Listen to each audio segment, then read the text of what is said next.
राधे राधे प्यारे भक्तों, तुमने कभी ध्यान दिया है जब तुम्हें सच में किसी की जरूरत होती है तब अक्सर वही लोग दूर हो जाते हैं जिनके लिए तुमने सबसे ज्यादा किया होता है। और तब दिल में एक सवाल उठता है, क्या सच में इस संसार में कोई किसी का नहीं होता? ये सुनने में कठोर लगता है, पर यह कटु सत्य है और इस सत्य को समझे बिना जीवन में शांति मिलना असंभव है। भगवत गीता में कहा गया है, जो आया है वह जाएगा, जो मिला है वह छूटेगा, जो जुड़ा है वह टूटेगा। ये संसार परिवर्तन का स्थान है, यहां कुछ भी स्थायी नहीं है, न संबंध, न शरीर, न धन, न परिस्थितियां। फिर भी मनुष्य सबसे बड़ी भूल करता है, वो इन अस्थाई चीजों को स्थायी मान लेता है। मोह की जड़ जब तुम कहते हो यह मेरा है, यही शब्द तुम्हारे दुख की शुरुआत बन जाता है।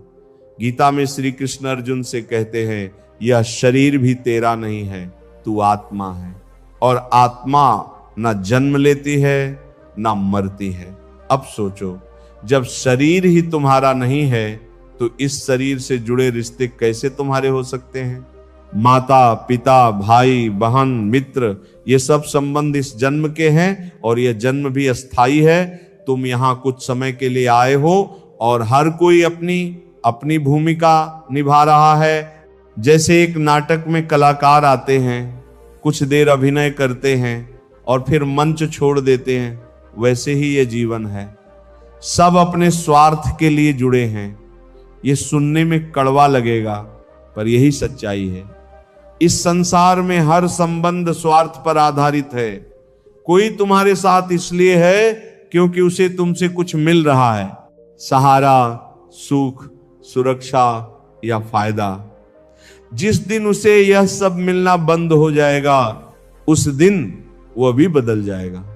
गीता में कहा गया है, जो व्यक्ति फल की इच्छा से कर्म करता है वह बंधन में रहता है, और यही बंधन रिश्तों में भी दिखता है। लोग कहते हैं, मैं तुम्हारे साथ हमेशा रहूंगा, पर हमेशा इस संसार में होता ही नहीं। अपेक्षा ही दुख का कारण है।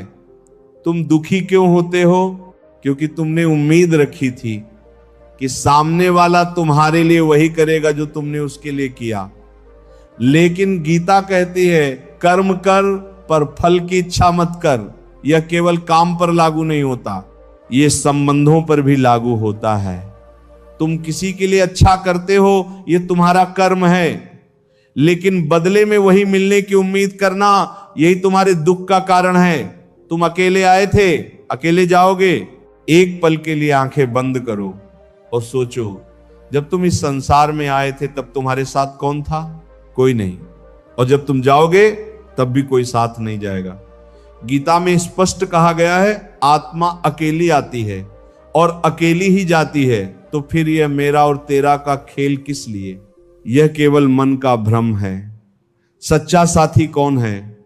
अब सवाल उठता है, अगर कोई किसी का नहीं है तो फिर हमारा अपना कौन है? गीता इसका उत्तर देती है, तुम्हारा सच्चा साथी तुम्हारा आत्मा है और परमात्मा है।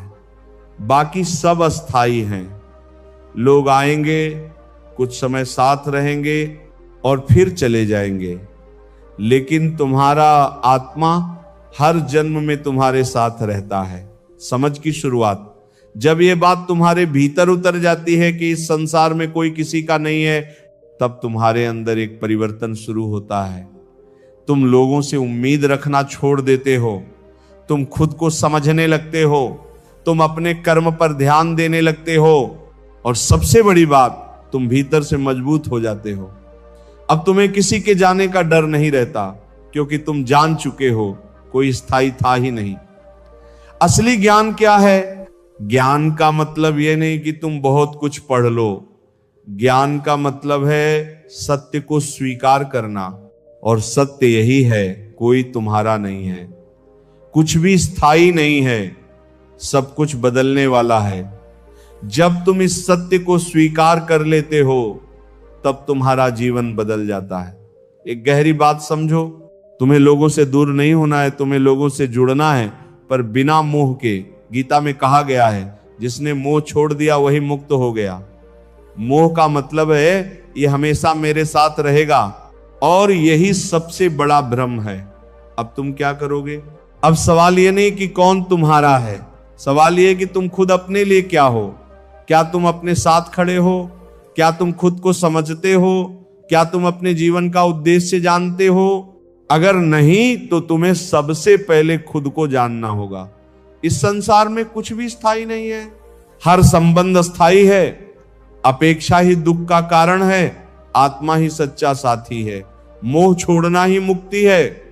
जब तुम ये समझ जाओगे कि इस संसार में कोई किसी का नहीं है, तब तुम रोना बंद कर दोगे, तब तुम शिकायत करना बंद कर दोगे, तब तुम मजबूत बन जाओगे, और तभी तुम्हारा असली जीवन शुरू होगा।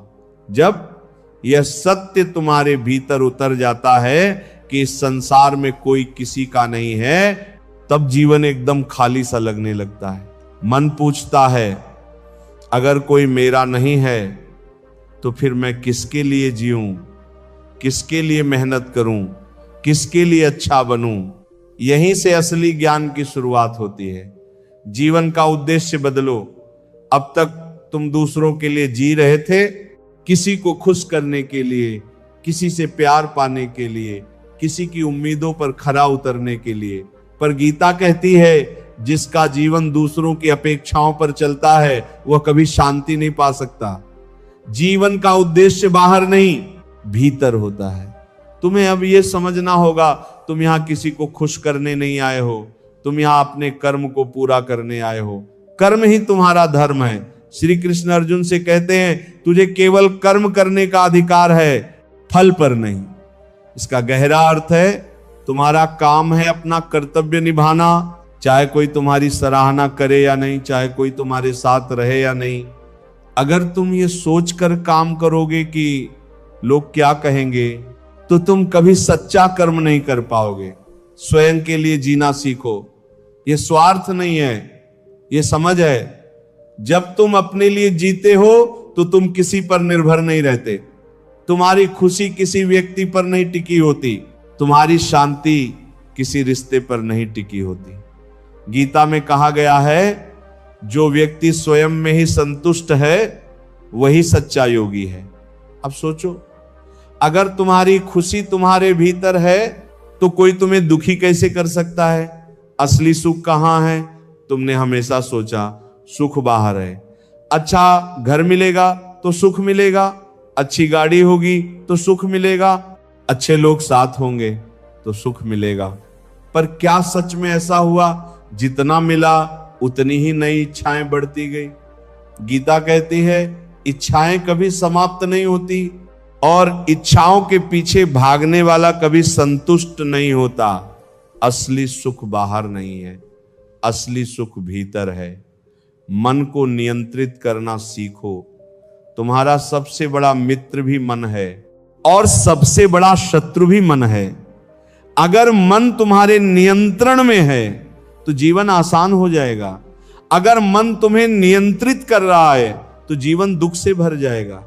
श्री कृष्ण कहते हैं जिसने अपने मन को जीत लिया उसने संसार को जीत लिया।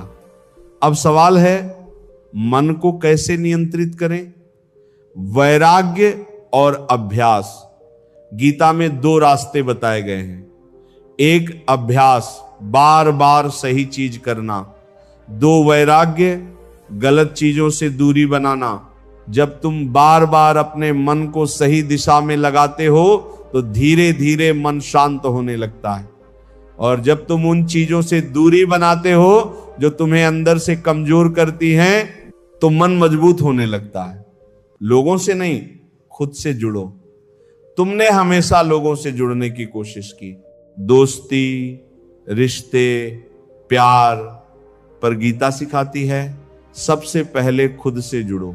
जब तुम खुद को समझ लेते हो तब तुम्हें किसी और की जरूरत महसूस नहीं होती। तुम अकेले होकर भी अधूरे नहीं लगते। संबंध रखो पर बंधन मत बनाओ।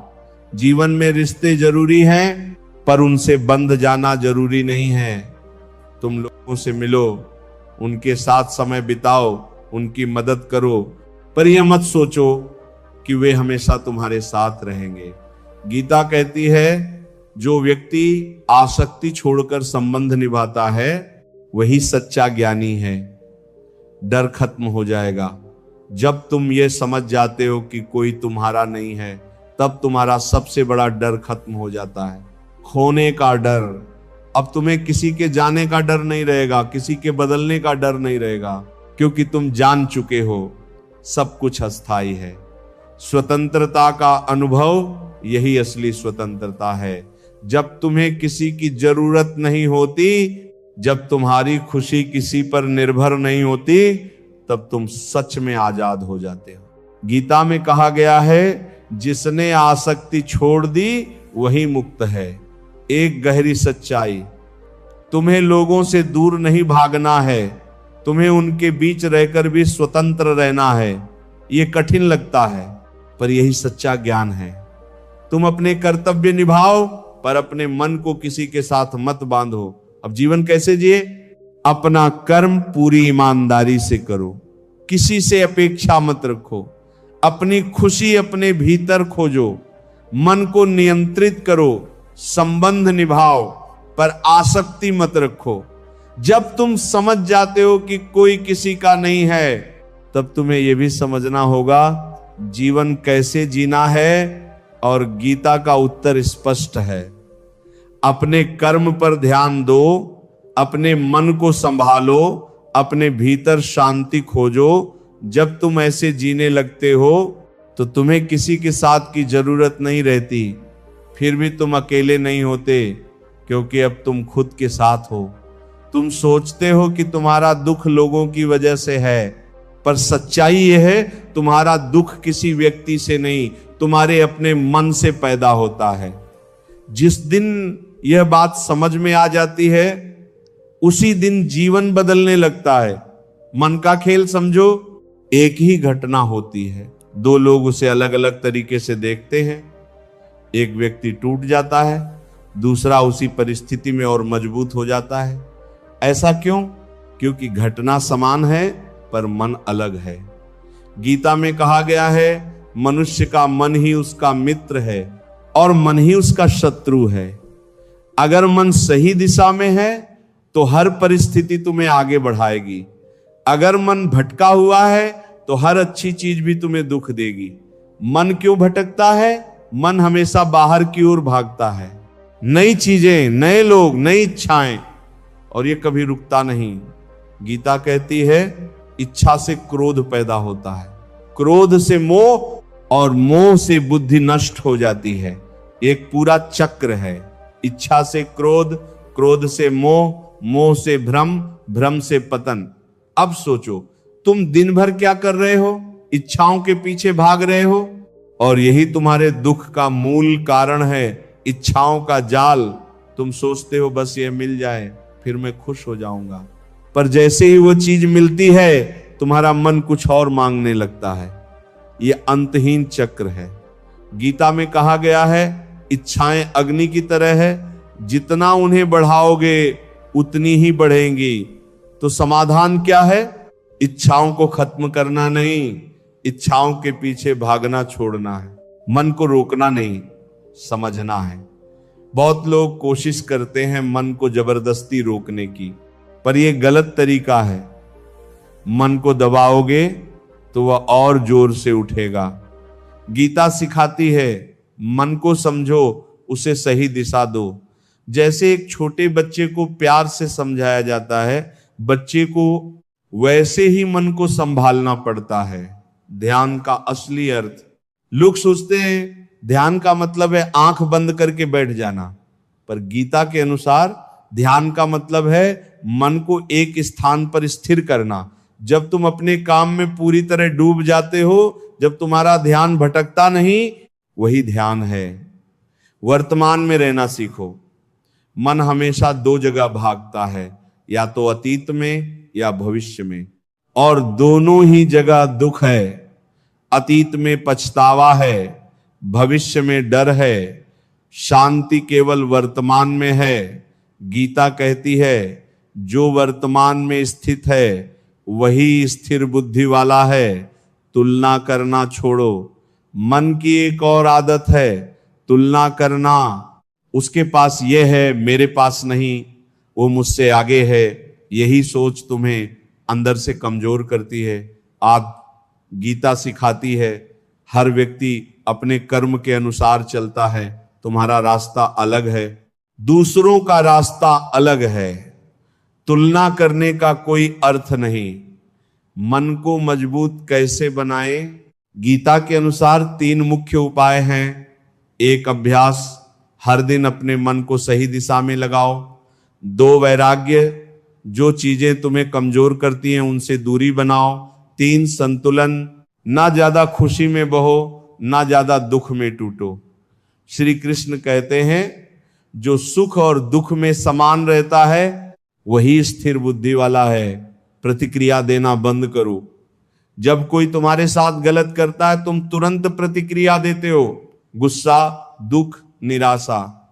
पर गीता सिखाती है प्रतिक्रिया मत दो, समझ के साथ उत्तर दो। जब तुम बिना सोचे प्रतिक्रिया देते हो तब मन तुम्हें नियंत्रित कर रहा होता है। जब तुम समझकर उत्तर देते हो तब तुम मन को नियंत्रित कर रहे होते हो। अकेलापन क्यों लगता है? तुम कहते हो मुझे अकेलापन लगता है, पर सच्चाई यह है तुम खुद से जुड़े नहीं हो, इसलिए अकेलापन लगता है। जब तुम अपने साथ सहज हो जाते हो तब अकेलापन खत्म हो जाता है। गीता में कहा गया है जो स्वयं में स्थित है वही पूर्ण है। मन को दिशा दो, भागने मत दो। मन को खाली छोड़ दोगे तो वह तुम्हें गलत दिशा में ले जाएगा। इसीलिए जरूरी है अपने समय का सही उपयोग करो, अपने लक्ष्य पर ध्यान दो, अपने विचारों को शुद्ध रखो। एक गहरी समझ, तुम्हें अपने मन से लड़ना नहीं है, तुम्हें अपने मन को अपना मित्र बनाना है। जब मन तुम्हारा मित्र बन जाएगा तो जीवन सरल हो जाएगा। मन ही दुख और सुख का कारण है। इच्छाएं दुख का मूल कारण है। वर्तमान में रहना ही शांति है। तुलना करना बंद करो। मन को अभ्यास और वैराग्य से नियंत्रित करो। जब तुम अपने मन को समझ लेते हो तो तुम्हें किसी बाहरी सहारे की जरूरत नहीं रहती, क्योंकि अब तुम्हारा सबसे बड़ा सहारा तुम्हारा अपना मन बन चुका होता है। तुम हर दिन कुछ ना कुछ कर रहे हो। सोचना भी कर्म है, बोलना भी कर्म है और करना भी कर्म है। पर क्या तुम जानते हो यही कर्म तुम्हें बांध भी रहा है और मुक्त भी कर सकता है। जीवन का सबसे बड़ा रहस्य यही है, कर्म से भागने में नहीं, कर्म को समझने में मुक्ति है। कर्म से कोई बच नहीं सकता। तुम चाहे कुछ करो या ना करो फिर भी तुम कर्म कर रहे हो। अगर तुम बैठे हो तो बैठना भी एक कर्म है। अगर तुम सोच रहे हो तो सोचना भी एक कर्म है। गीता में कहा गया है कोई भी व्यक्ति एक क्षण के लिए भी बिना कर्म किए गाना गाने की आवाज नहीं रह सकता। तो सवाल यह नहीं है कि कर्म करना है या नहीं, सवाल यह है कि कर्म कैसे करना है, बंधन कैसे बनता है। जब तुम कोई काम करते हो और उसके परिणाम से जुड़ जाते हो, यहीं से बंधन शुरू होता है। तुम सोचते हो मुझे ये काम करना है ताकि मुझे ये फल मिले, और जैसे ही तुम्हारा मन फल से जुड़ता है तुम चिंता में आ जाते हो। अगर ऐसा नहीं हुआ तो, अगर मैं असफल हो गया तो। यही चिंता, यही डर तुम्हें अंदर से कमजोर कर देता है। निष्काम कर्म क्या है? गीता का सबसे गहरा सिद्धांत है निष्काम कर्म। मतलब कर्म करो पर फल की इच्छा मत रखो। इसका अर्थ ये नहीं है कि तुम लक्ष्य ही छोड़ दो। इसका अर्थ है तुम अपना पूरा प्रयास करो पर परिणाम को अपने मन से मत जोड़ो। क्यों जरूरी है निष्काम कर्म? जब तुम फल की चिंता छोड़ देते हो तब तुम्हारा पूरा ध्यान केवल कर्म पर होता है, और जब ध्यान केवल कर्म पर होता है तो तुम्हारा कार्य बेहतर होता है। गीता में कहा गया है योग कर्म सुकौशलम, अर्थात कर्म में कुशलता ही योग है। अहंकार भी बंधन है। तुम सोचते हो मैंने यह किया, मेरी वजह से यह हुआ, यही अहंकार है। मेरी वजह से यह हुआ, यही अहंकार है और यही तुम्हें कर्म से बांध देता है। गीता कहती है प्रकृति सब कुछ कर रही है पर अज्ञानी व्यक्ति खुद को कर्ता मानता है।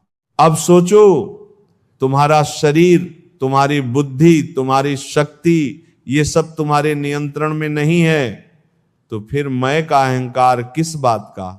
कर्तव्य क्या है? हर व्यक्ति का एक कर्तव्य होता है। एक विद्यार्थी का कर्तव्य है पढ़ाई करना, एक पुत्र का कर्तव्य है माता पिता का सम्मान करना, एक इंसान का कर्तव्य है सही मार्ग पर चलना। गीता कहती है अपने कर्तव्य का पालन करना ही सबसे बड़ा धर्म है। अब सवाल यह है, क्या तुम अपना कर्तव्य निभा रहे हो या तुम केवल परिणाम के पीछे भाग रहे हो? फल पर अधिकार क्यों नहीं है? तुम सोचते हो मैं मेहनत कर रहा हूं तो मुझे फल मिलना ही चाहिए, पर गीता कहती है तुम्हारा अधिकार केवल कर्म पर है, फल पर नहीं। क्यों?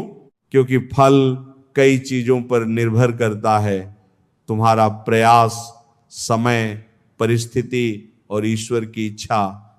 तुम केवल अपना प्रयास नियंत्रित कर सकते हो, बाकी सब तुम्हारे हाथ में नहीं है। सफलता और असफलता में समान रहो। जब तुम सफल होते हो तो खुश हो जाते हो, जब असफल होते हो तो दुखी हो जाते हो। यही उतार चढ़ाव तुम्हें अस्थिर बनाते हैं। गीता कहती है सुख और दुख, लाभ और हानि, जीत और हार, इन सब में समान रहो। यह आसान नहीं है, पर यही स्थिरता का मार्ग है। कर्म को पूजा बनाओ। जब तुम अपने काम को केवल काम समझते हो तो वह बोझ बन जाता है, पर जब तुम उसे पूजा मानते हो तो वही काम साधना बन जाता है। गीता सिखाती है हर कर्म को ईश्वर को समर्पित करो, तब तुम्हारा मन हल्का रहेगा और तुम्हें बंधन महसूस नहीं होगा। भागना समाधान नहीं है।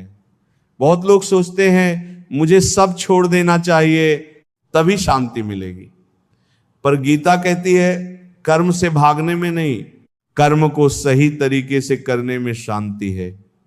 तुम जंगल चले जाओ, पर अगर मन शांत नहीं है तो वहां भी अशांति ही मिलेगी। एक गहरी सच्चाई, तुम्हें कर्म करना ही है, पर दो तरीके हैं, एक बंधन के साथ कर्म, दो स्वतंत्रता के साथ। कर्म बंधा हुआ व्यक्ति कहता है मुझे यह चाहिए, स्वतंत्र व्यक्ति कहता है मैं अपना कर्तव्य कर रहा हूं। अब क्या करना है?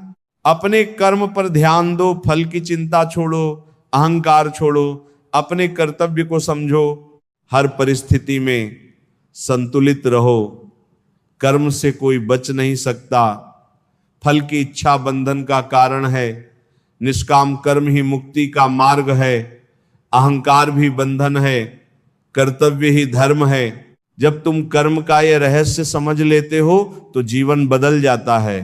अब तुम काम करते हो पर थकते नहीं, तुम आगे बढ़ते हो पर डरते नहीं, क्योंकि अब तुम बंधे हुए नहीं हो। तुमने बहुत कुछ समझ लिया, कोई किसी का नहीं है। जीवन कैसे जीना है, मन को कैसे संभालना है, कर्म कैसे करना है, पर अब भी एक सबसे बड़ा प्रश्न बाकी है, तुम कौन हो? अगर इस प्रश्न का उत्तर नहीं मिला तो बाकी सब ज्ञान अधूरा है। तुम शरीर नहीं हो। तुम हर दिन आईने में खुद को देखते हो और सोचते हो यह मैं हूं, पर गीता कहती है यह शरीर तुम्हारा नहीं है, यह केवल एक वस्त्र है। जैसे तुम पुराने कपड़े छोड़कर नए पहनते हो, वैसे ही आत्मा पुराने शरीर को छोड़कर नया शरीर धारण करती है। तो फिर तुम कौन हो? तुम आत्मा हो। आत्मा का स्वरूप, आत्मा ना कभी जन्म लेती है ना कभी मरती है, न उसे कोई जला सकता है न कोई काट सकता है। गीता में कहा गया है आत्मा अजर है, अमर है और अविनाशी है। अब सोचो, अगर तुम आत्मा हो तो तुम्हें किस बात का डर है? मृत्यु का, वियोग का, असफलता का, ये सब शरीर के अनुभव हैं, आत्मा के नहीं। अज्ञान ही बंधन है। तुम क्यों दुखी होते हो? क्योंकि तुम खुद को शरीर मान लेते हो और शरीर से जुड़े रिश्तों में फंस जाते हो। यही अज्ञान है। गीता कहती है अज्ञान के कारण ही मनुष्य जन्म मरण के चक्र में फंसा रहता है। जब ज्ञान आता है तो ये बंधन टूट जाता है। मुक्ति क्या है? मुक्ति का मतलब ये नहीं है कि तुम कहीं और चले जाओ। मुक्ति का मतलब है इस संसार में रहते हुए भी किसी चीज से बंधे ना रहना। तुम काम करो पर काम से बंधे मत रहो। तुम रिश्ते निभाओ पर उनसे चिपको मत। तुम जियो पर डर के साथ मत जियो।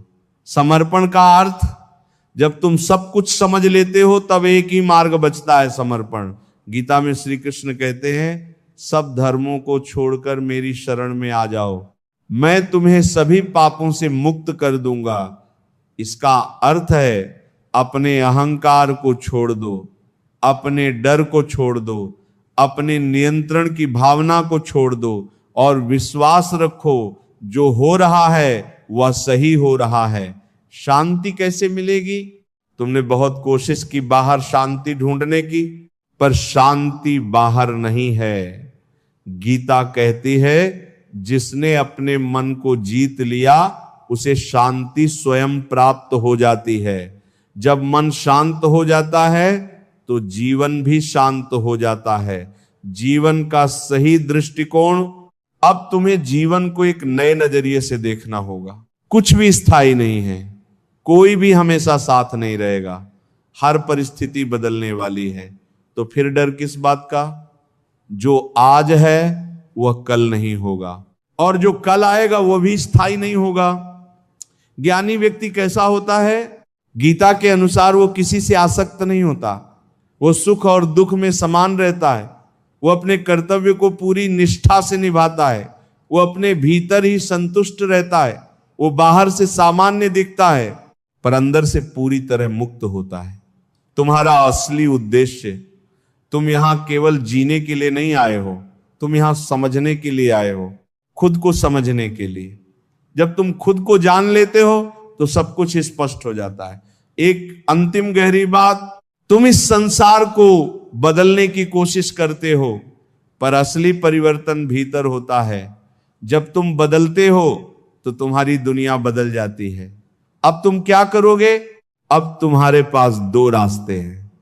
एक वही पुराना जीवन जीना, मोह अपेक्षा दुख के साथ, या इस ज्ञान को अपनाना समझ शांति और स्वतंत्रता के साथ। निर्णय तुम्हारा है, कोई किसी का नहीं है। जीवन का उद्देश्य भीतर है। मन ही बंधन और मुक्ति है। कर्म को समझना जरूरी है। आत्मा ही सत्य है। जिस दिन तुम खुद को जान लोगे उस दिन तुम्हें कुछ भी पाने की जरूरत नहीं रहेगी, क्योंकि तब तुम समझ जाओगे तुम पहले से ही पूर्ण हो। अगर ये ज्ञान तुम्हारे भीतर कुछ बदल गया है, अगर तुम्हें लगा कि ये केवल शब्द नहीं बल्कि जीवन की सच्चाई है, तो इस ज्ञान को अपने तक मत रखो। इसे उन लोगों तक पहुंचाओ जो अभी भी मोह और दुख में फंसे हुए हैं।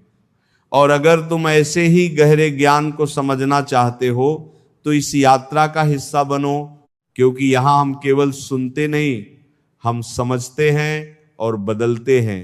याद रखना, जब तुम खुद को जान लेते हो तो पूरा संसार तुम्हारे लिए बदल जाता है, और जब ये संसार बदलता है तो तुम पाते हो कि तुम वही हो, पर तुम्हारी दृष्टि पूरी तरह से बदल गई है। पहले जिस एकांत से तुम्हें डर लगता था, अब उसी एकांत में तुम्हें स्वयं का और ईश्वर का वास महसूस होता है। तुमने अक्सर लोगों को कहते सुना होगा कि समय हर घाव भर देता है, पर सच तो यह है समय घाव नहीं भरता। समय केवल तुम्हें उस दर्द के साथ जीना सिखा देता है, और गीता का यह गहरा ज्ञान तुम्हें उस दर्द से हमेशा के लिए मुक्त कर देता है। जब तुम यह पूरी तरह जान जाते हो कि जो छूट गया वह तुम्हारा था ही नहीं, तो फिर दुख कैसा? जो सच में तुम्हारा है वह तुम्हें मिलकर ही रहेगा, और जो तुम्हारा नहीं है उसे तुम लाख कोशिशों के बाद भी बांध कर नहीं रख सकते। इसलिए जीवन की इस बहती धारा के साथ बहना सीखो। हर पल को ऐसे जियो जैसे यह तुम्हारा आखिरी पल हो, और तुम्हें अब किसी को कुछ साबित नहीं करना है। किसी से कोई गिला मत रखो, किसी से कोई भी शिकायत मत करो, क्योंकि अंत में ना तुम्हारी शिकायतें तुम्हारे साथ जाएंगी, ना तुम्हारे गिले शिकवे तुम्हारे साथ, केवल तुम्हारा शुद्ध कर्म जाएगा, ना तुम्हारी शिकायत और तुम्हारी आत्मा की वह गहरी शांति जाएगी जो तुमने इस जीवन में कमाई है। राधे राधे प्यारे भक्तों, हमेशा याद रखना तुम कभी अकेले नहीं हो, क्योंकि स्वयं परमात्मा हर पल तुम्हारे भीतर बैठे हैं, बस तुम्हें उन्हें पहचानने की देर है।